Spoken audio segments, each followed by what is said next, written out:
How many of you have ever dreamed of writing a book? If the answer is yes, you're not alone. According to a survey, 81% of Americans share the same dream. And I am one of them.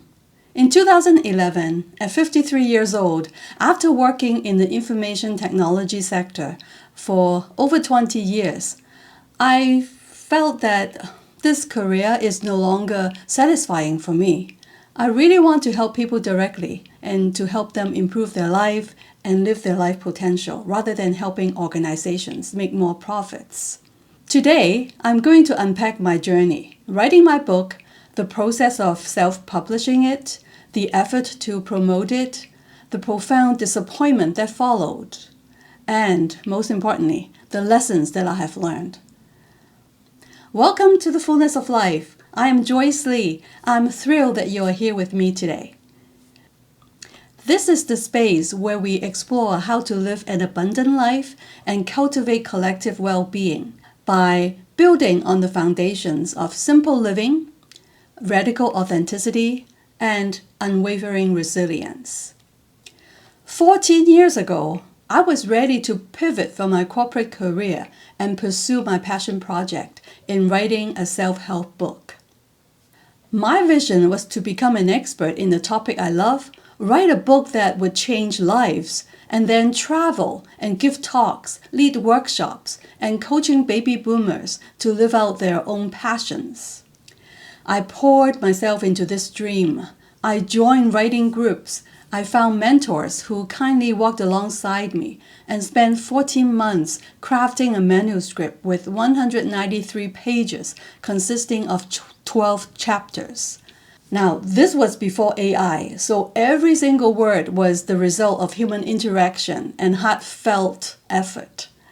I hired a professional editor, contracted a reputable publisher in Winnipeg, and even secured endorsement from well-known authors and a retired pastor.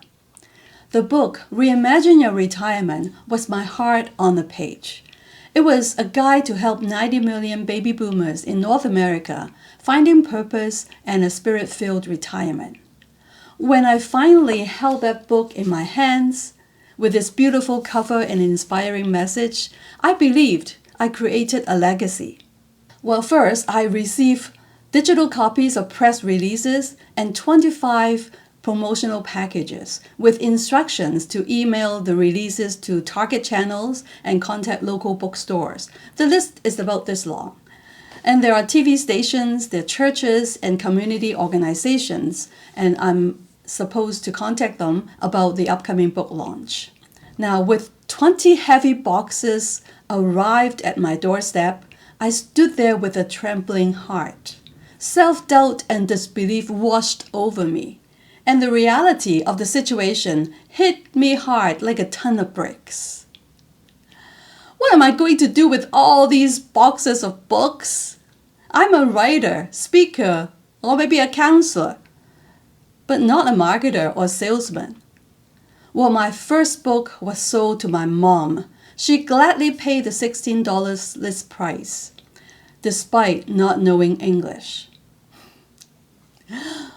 By then, something unexpected happened.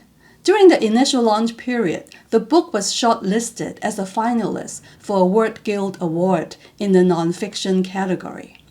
I was also selected as a medalist by the Illumination Award for Christian-themed books in the US. Well, throughout 2013, I engaged in a flurry of promotional activities. I sent copies of my book to reviewers, mostly people I connected with through the Word Guild. I was thrilled to get good reviews from at least 3 reviewers, and with their comments still visible in a simple Google search today. A journalist from Money Sense even wrote a review without contacting me or I contacting them. It was a surprise, given the book's retirement theme. So you can see the Money Sense journal right here. Well, later that year, I was invited to give a TEDx talk on living your dream in 3 simple steps. He's old, I explained. And she quickly said, "Mommy, you are also old. When are you going to die?" Now, 15 years later, she asked me that question, Mommy, when are you gonna retire? And that was all very good and stay fresh in my memory. The momentum continued into 2014 with a local newspaper featuring my story as an author and an interview on a local TV show.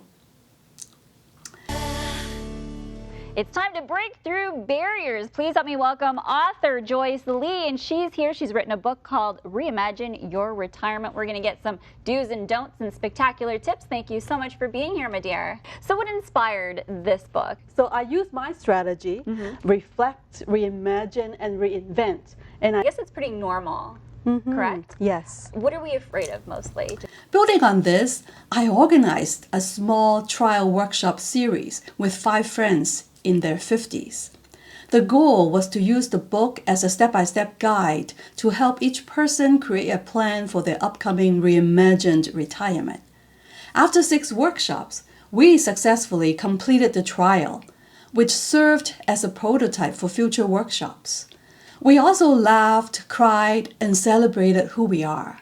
We all felt compelled to use the unique gifts and passions to serve others during our retirement years. For example, one friend was interested in life coaching.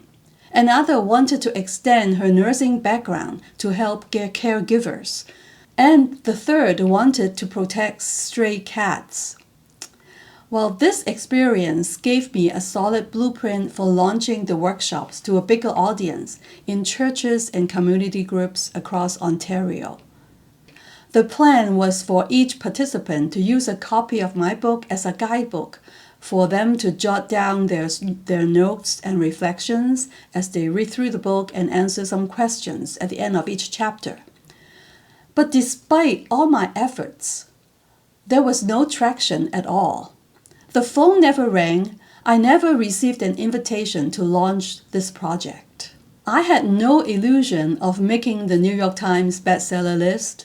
My goal was simply to sell enough copies to clear the printed inventory stored in my basement. I had 2 main channels. One is Amazon and my other one is my publisher, Word Alive Press. With each book sold, I receive a royalty about $2 to $4. After checking the royalty statements, I realized I had only sold 30 ebooks and 30 physical books in 1 year. How did I feel about this? Well, I often reflected on my book writing journey with a heavy heart, caught in a cycle of self-pity, self-blame, and even negative self-talks. I felt sorry for myself most of the time. Some comments went through my head. They are mostly in an accusing tone. Why didn't you research the market before you invested so much energy and effort and money into this book? You could have gone on a grand Hawaiian cruise with that money. Who wants to work on a passion project during retirement when they could be relaxing? Didn't you realize that people, especially those close to retirement, don't really read books, especially the baby boomers? Thinking about all this still made me sick. The weight of that failure was crushing, and it became an emotional burden I could not escape. This is why I'm so surprised that I decided to create a YouTube video about this journey. I was searching for a way to turn this painful lesson into a new path forward. What did I learn from this journey? There are 3 things that I learned. Number 1, success is not a number. I had to completely redefine what success meant to me. It wasn't about landing on the bestseller list or clearing my inventory.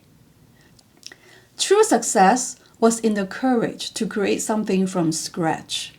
The skills I gained in stitching my content into a book, word by word, and the profound feeling of helping a few people who actually told me that my work truly made a difference in their lives.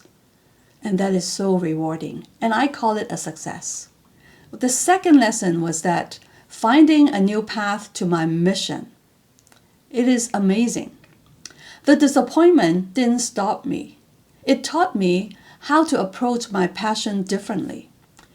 Before investing a huge amount of money, I can find an entry path that delivers similar outcomes.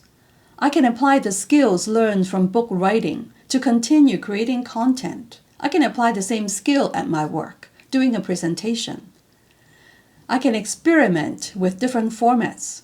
Well, this YouTube journey, creating YouTube videos, is very similar, and this is an open path for me, a new one, and that is so exciting.